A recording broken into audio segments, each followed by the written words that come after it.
Bonjour, bonjour à toutes, bonjour à tous. Aujourd'hui, nous sommes le 12 juillet 2026 et vous êtes avec nous pour un nouveau podcast autour de la nouvelle lune du 14 juillet. Nous allons échanger avec Frédéric qui fait des soins énergétiques et des lectures canalisées et moi, Laurence, qui suis astrologue humaniste et karmique. Bonjour Frédéric. Bonjour Laurence, bonjour à tous.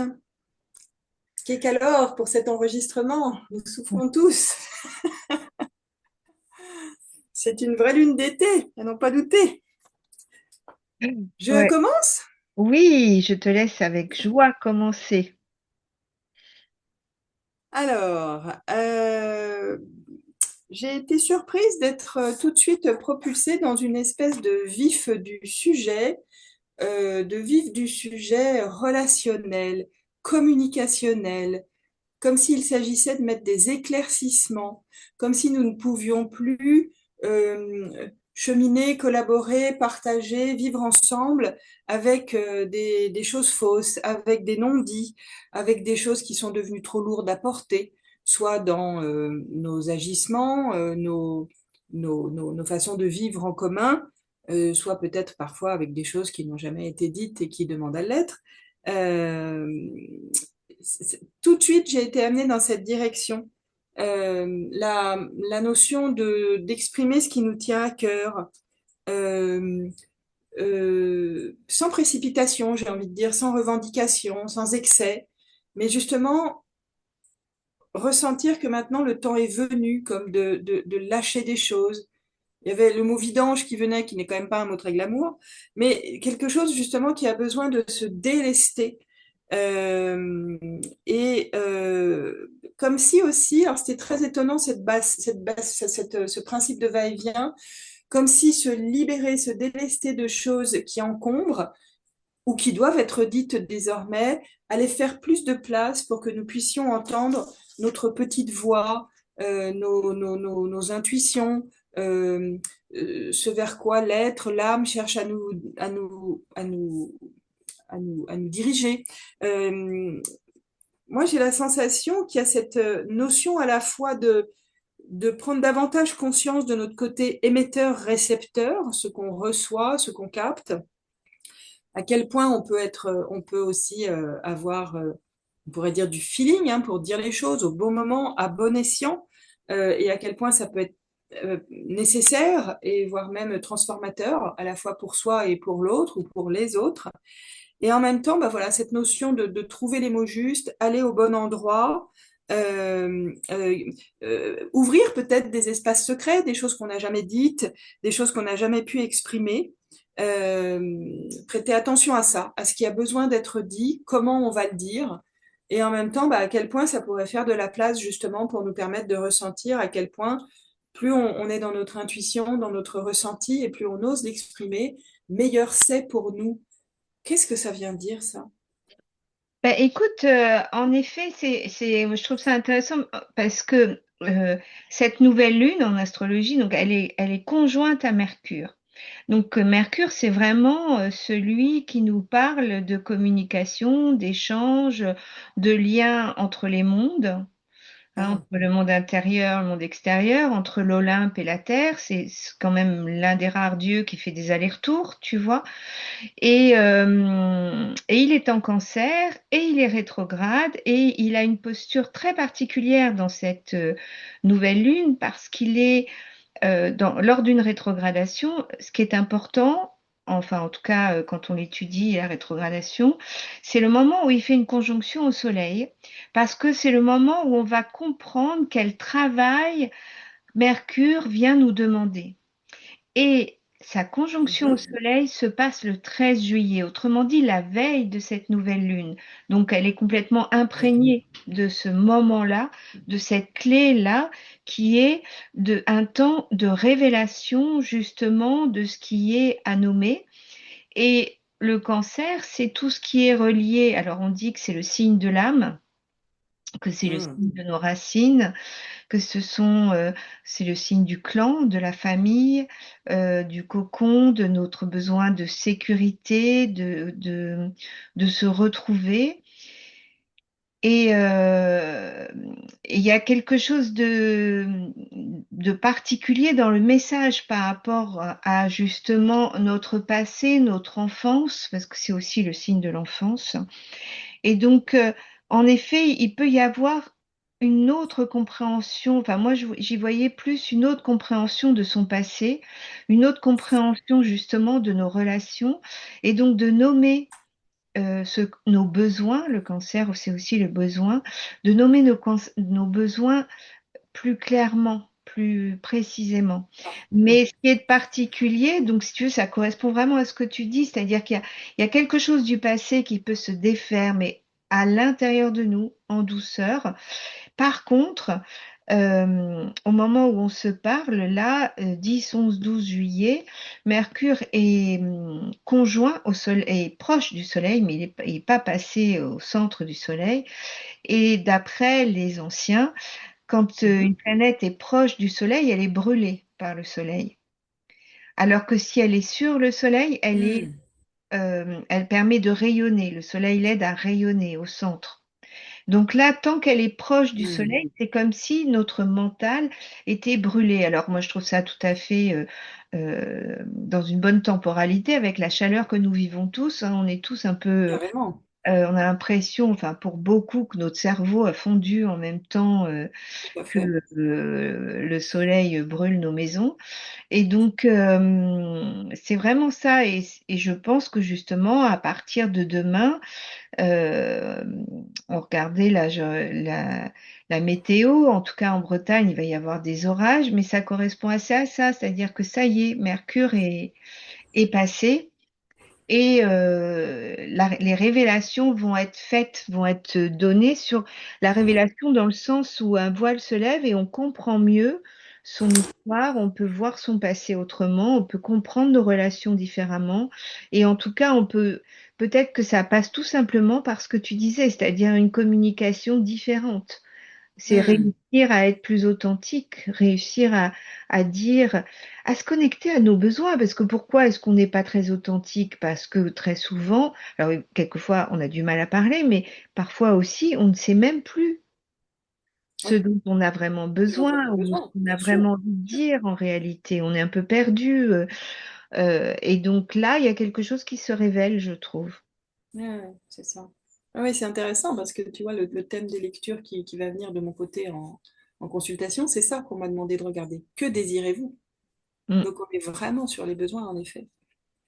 Alors, j'ai la sensation aussi que bah, derrière ça, enfin à la clé possiblement, il y a un déploiement. Il y a un déploiement, il y a en tout cas quelque chose qui fleurit, quelque chose qui s'ouvre à une croissance différente, quelque chose qui, euh, qui ose aussi, hein, qui ose, qui se dévoile peut-être même. Et comme tu l'évoquais à l'instant, s'il y a des choses qui sont dites, et voire même des choses qui sont dites de soi à soi, même pourquoi pas, eh bien, on y voit peut-être plus clair. Alors, c'est lié aussi à l'enfance que tu évoquais, on y voit peut-être plus clair sur nos complexes inconscients, tout ce qui a fait qu'on n'accède pas vraiment à notre vrai soi, tout ce qui a fait aussi, notamment hein, pour les femmes, qui a eu beaucoup de rétention, de devoirs, d'obligations, de coller à une image éventuellement qu'on nous renvoie de la mère parfaite, de l'épouse parfaite, de la compagne parfaite, de la parfaite chef d'entreprise ou que sais-je encore. J'ai la sensation que ça vient vraiment mettre un coup de projecteur sur les luttes intérieures et sur ce qui nous empêche ou nous empêchait en tout cas jusqu'à présent de changer le cours des choses, de modifier, hein, on parle beaucoup de ça depuis quelques mois, de modifier les réponses qu'on donne à ce que la vie nous propose. Eh bien, comme si là, c'était un point un peu paroxystique pour enfin regarder ce qui nous empêche et ce qui ne nous permet pas d'être authentique. Donc la notion de l'authenticité, hein, qui a quand même beaucoup été là aussi dans les mois précédents, je trouve, est extrêmement présente à l'occasion de cette lune. Et ça peut être aussi, hein, à partir du verbe ou des révélations intérieures, l'occasion d'ouvrir notre esprit à d'autres compréhensions, à d'autres perspectives, d'ouvrir plus grand la conscience, mais aussi d'ouvrir plus largement son cœur. Hein. Si on ose parler avec beaucoup plus d'authenticité, il y a une ouverture du cœur. Et bien sûr, ça peut entraîner, bien entendu, aussi un corps qui ose autre chose, qui réagit différemment, qui se sent peut-être moins enfermé, moins étriqué, moins dans certaines impossibilités. Donc ça peut donner aussi un corps qui exulte, qui va davantage vers sa joie, qui ose davantage faire tomber des barrières d'empêchement.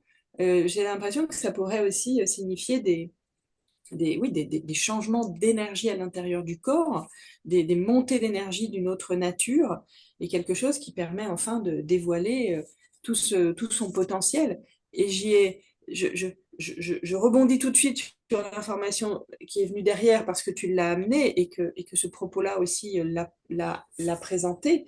Ça, on continue couche après couche, voile après voile, à, euh, à ôter hein, toutes ces couches d'illusions. C'est comme une mue qui continue à se faire, une mue du faux soi, une mue de ce qui nous met dans l'incongruence, une mue relativement à tout ce qu'on continue à faire et qui ne convient plus et qui est trop rigide et qui est trop dogmatique et qu'on ne remet pas du tout en question alors qu'en fait, parfois, ça n'a plus de sens si on se pose dessus. Donc j'ai vraiment cette sensation qu'il y a des choses qui sont en train de se briser, ce qu'on croyait juste, peut-être même ce qu'on mettait sur un piédestal en termes de relations, en termes de comportement, c'est comme en train de ouais, de s'assécher justement, hein, comme l'argile et la terre de nos ruisseaux. Là, c'est en train de se craqueler et de se désagréger. C'est en train vraiment d'éclater pour pouvoir justement laisser émerger une part de nous qui serait davantage dans une finesse de discernement,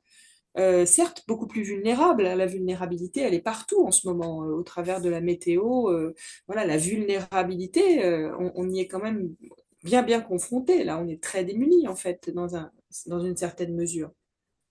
Et en même temps, bah, ce feu, il est, on le sait, hein, il peut être le feu de la Renaissance, le feu du Phénix, il peut être le feu qui transmute, et pas seulement le feu qui détruit, même si pour l'instant, voilà, on est un peu accablé et soucieux par ce feu énorme qu'on subit tous. Mais en même temps, il y a comme quelque chose aussi qui annonce la transformation possible, même si ça passe par une certaine vulnérabilité, ce qui peut s'entendre aussi dans nos transformations intérieures. Ça résonne pour toi, ça? Bah oui, c'est-à-dire que moi, il y avait quelque chose qui m'avait un peu fascinée dans cette nouvelle lune, c'est qu'il y a pas mal de, tu vois, Mercure est rétrograde, Pluton est rétrograde, Neptune commence tout juste sa rétrogradation. Donc, en fait, c'est comme une invitation à aller visiter nos intérieurs, à nous repositionner différemment, à réfléchir à des postures qu'on a et qui peuvent du coup se modifier, se transformer, être un peu différents. Et Oui. donc, il y a quelque chose moi, qui m'interpelle pas mal, tu vois, parce que c'est vrai que Neptune, donc quand il est rétrograde, et il va l'être jusqu'à la mi-décembre quand même, hein, c'est une intégration beaucoup plus profonde de ce que ce feu cherche à initier. En fait, on est Mm. vraiment dans une nouvelle identité spirituelle, on est dans quelque chose de nouveau qui, et qui, en même temps, avec cette nouvelle lune cancer conjointe Mercure rétrograde, c'est que Neptune agit comme un amplificateur. C'est-à-dire que tout ce qui est de l'ordre de la sensibilité, de nos ressentis intérieurs sont décuplés. Et c'est un moment clé parce que on est dans un changement majeur. Et en effet, quand tu parles de déploiement, d'ouverture, là, on a un moment, c'est un moment clé dont tous les astrologues parlent depuis des lustres, parce que on a quasiment jamais vu ça, ou alors très rarement. Ah, C'est-à-dire que nous avons Pluton, Neptune, Uranus au même degré, c'est-à-dire à 4 degrés et Jupiter qui arrive à 4 degrés et qui forme une configuration qu'on appelle le bateau et qui mm. est très révélateur d'un bateau qui démarre sur quelque chose, c'est-à-dire qui nous emmène dans quelque chose de nouveau. Et là, au moment de la nouvelle lune, Mars vient de passer sur Uranus. Il est passé le 4 juillet, donc on a beaucoup parlé des États-Unis et tout ça. Mais Mars, c'est le moteur. Et donc, en Mm. fait, c'est comme si c'est un moteur Gémeaux, c'est un moteur qui va rapidement, mais qui s'essouffle aussi assez vite. Hein, tant qu'il est en Gémeaux, c'est un peu de l'excitation, de la dispersion, etc. Et donc, les autres planètes nous disent, hey, oui, on va se déployer. Oui, on a 50 idées à la seconde. Oui, on peut faire énormément de choses, mais l'important, c'est de se retrouver et de se connecter, moi, il me semble, hein, d'écouter nos rêves, d'écouter nos besoins, d'écouter nos ressentis pour justement prendre cette direction de ce nouveau rêve qu'on a tous ensemble et collectif, enfin, individuellement et collectivement. Et donc, oui, moi, j'y vois ça beaucoup. Je pense que c'est un moment vraiment important. Ce bateau, on sait qu'il va se passer quelque chose. Il y aura un avant et un après, tu vois, parce que ça démarre un nouveau monde. On est dans quelque chose qui est au début. euh, comment dire, Neptune en Bélier, c'est vraiment le début d'un nouveau rêve collectif. Mm. OK? Et donc, on va concrétiser quelque chose de très nouveau dans notre vision de vivre ensemble et donc aussi au niveau individuel, tu vois. Et là, on a tous accès à notre nouveau rêve. Pluton, c'est celui qui agit sur les transformations profondes et qui démantèle justement et tout ce qui est n'est plus comment qui n'est plus enfin tout ce qui est de l'ordre de l'ancien monde, des structures qui ne fonctionnent plus et qui nous demandent plus d'authenticité. Et donc, et Uranus nous donne 50 idées à la seconde, en gros. Je caricature un peu, mais c'est ça. Et donc, et Jupiter qui arrive là, il vient amplifier l'ensemble et dit, allez, maintenant, on y va. On part, on fonce, on commence à créer, à, à matérialiser cette mutation promise qu'on a commencé à avoir en 2024-2025. Alors évidemment, le premier symbole, c'était en 2020, où on a vu que ça commençait il y avait des choses qui n'allaient pas, on va dire ça comme ça, en tout cas ostensiblement. Et puis là, maintenant, OK, maintenant, il va falloir faire quelque chose. Et Mm. tous le faire à titre individuel. C'est, Et ouais. ça ça me donnait envie d'évoquer cette croisée du chemin qu'on m'a emmenée à la fin de ma connexion, mais on me dit non, on me dit il faut d'abord, avant ça, évoquer avec toi et que tu nous parles de cela. Quelle est la place dans ce ciel de la force d'amour? Quelle est la place de l'amour, de la force de la joie, des forces de vie? Parce que justement, on a ici l'énergie d'amour bah, pour surfer sur ce que tu viens de dire, qui nous demande de raviver aussi, de raviver des choses en nous, de raviver des élans, peut-être des rêves, peut-être des inaccomplis, justement pour aller vers plus d'harmonie, plus d'union intérieure, mieux danser avec les différentes parts de nous, mieux faire collaborer notre tête, notre cœur et notre corps, et bien sûr tout ça pour mieux collaborer ensemble, que ce soit dans le deux ou dans le collectif. Parce que cette notion-là, elle venait beaucoup nous parler aussi du corps, elle venait beaucoup nous parler du corps, de prêter attention au corps, de ramener la conscience dans le corps, de, de, oui, c'est ça, de ramener la conscience dans le corps, d'incarner l'âme, en fait, hein, de mettre l'âme dans le corps, de manifester l'âme dans le corps. Hmm. Euh, C'était très, très étonnant ça, et ça me ramenait la notion de ne pas se couper de nos désirs, de ne pas se mettre en exil de ce qui compte et de ce qui nous fait vibrer et de ce qui met nos corps et nos cœurs en vie. Qu'est-ce que ça dit ça? Ça en parle dans le ciel de ça? Bah, beaucoup, parce que en fait, c'est tout le signe du cancer. Là, tu as nommé avec d'autres mots toute la dynamique du signe du cancer. C'est-à-dire que euh, c'est le cancer, le foyer au sens le plus profond du Hmm. terme. C'est-à-dire, c'est là où nous habitons, là où nous habitons. Et donc, c'est aussi notre sécurité intérieure, nos fondations, nos besoins, notre intimité, tout ce qui est... donc ça, c'est tout ce que enfin, moi, je fais ce lien-là justement par rapport au corps, puisque Mars étant en Gémeaux, on peut avoir une envie de dispersion, alors que la voie semble vraiment être revenir à soi. Et le cœur, alors évidemment, quand tu m'as parlé du cœur, moi, ça me semble essentiel, évidemment, parce que Chiron vient d'arriver en taureau. Et Hmm. Chiron en taureau, justement, nous parle du corps, nous parle de la valeur du corps, de l'importance de rester connecté à la terre, au corps, à nos besoins, à nos sécurités. Ah, c'est ça.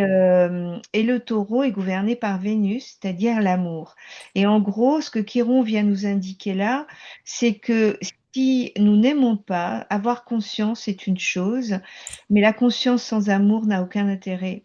En tout cas, Hmm. ça nous fait basculer dans le transhumanisme et on est peu nombreux à vouloir ça finalement.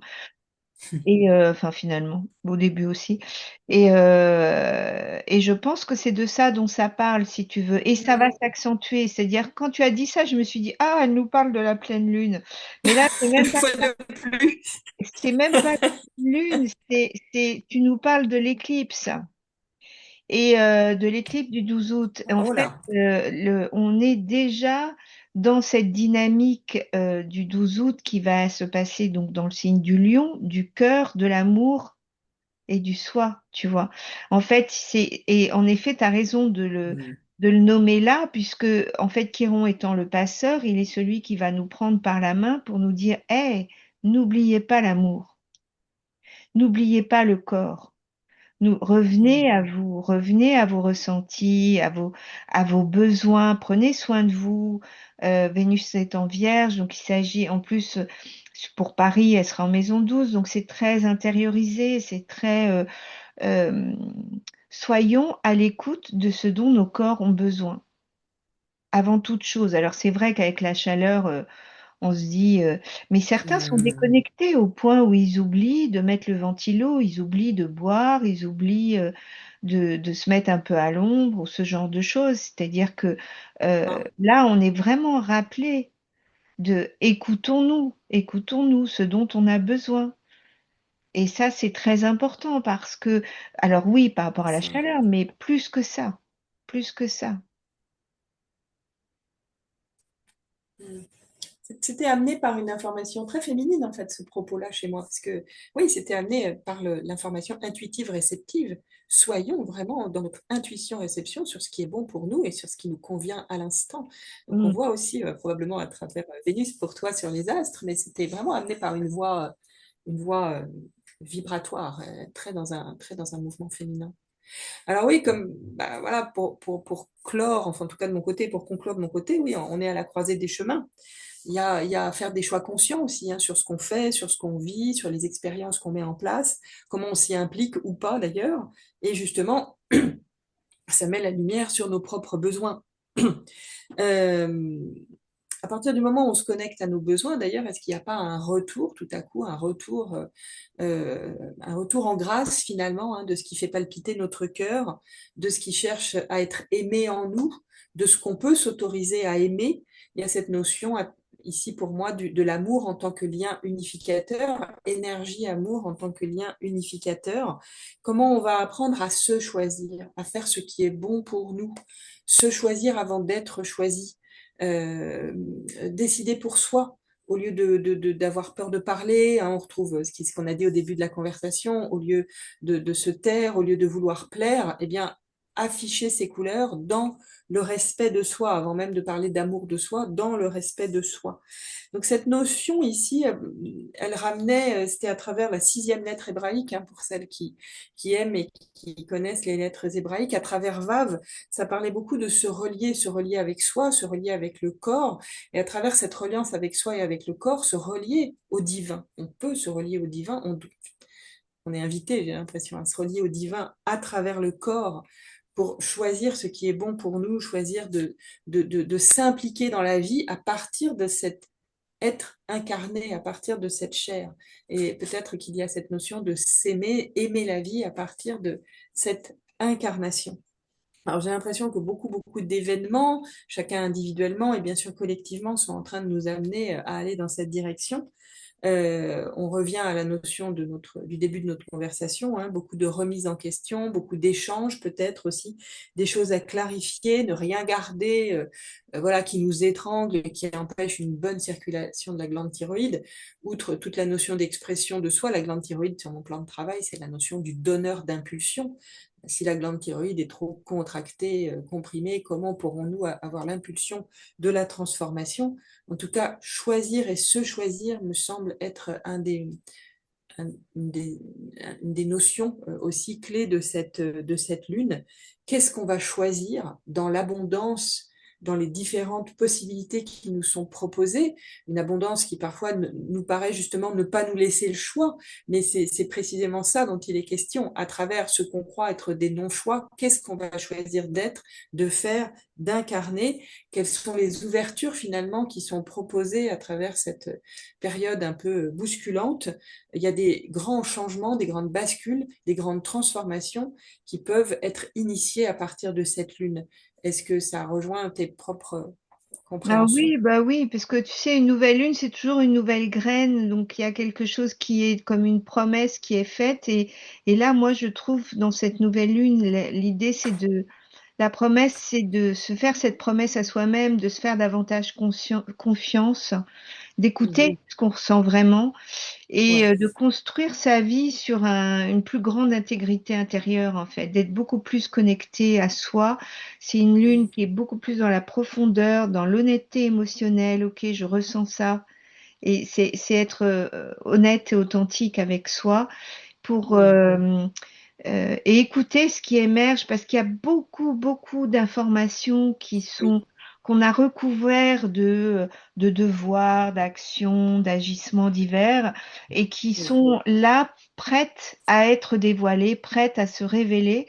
Et je pense que c'est un très bon moment pour s'écouter. En plus, il fait chaud, alors allongeons-nous et faisons comme les Grecs philosophes. Euh, qui se mettaient au pied d'un arbre et qui ont eu des tas de grandes idées qui nous bénéficient encore aujourd'hui. Soyons des philosophes grecs. C'est Oui, l'indolence mène à l'innovation. voilà, c'est ça. Voilà. Ben, écoute, on va peut-être s'arrêter Nous là. mettrons, mettrons en complément, oui, nous mettrons en complément la mudra qui est venue, justement, qui est une mudra qui invite à, à retourner au corps, hein. C'est vraiment littéralement le geste de l'incarnation, le geste de d'être incarné. Donc, on mettra ce geste. Et pour celles et ceux qui apprécient cela, aussi peut-être l'élixir floral qui peut nous aider en cette période, qui est un élixir qui invite à beaucoup de tolérance envers soi-même et envers les autres. Donc, tu mettras toutes les indications. Mais oui, alors merci à toutes, merci Si à à guider. tous. N'hésitez pas à liker, commenter, partager notre podcast parce que c'est comme ça qu'il peut exister. Et donc nous, ça nous rend heureuse de pouvoir continuer à le faire. Et on vous retrouve bientôt pour nos ateliers Nouvelle Lune à compter de septembre. On vous en dira plus la prochaine fois. À Avec bientôt. plaisir, à bientôt.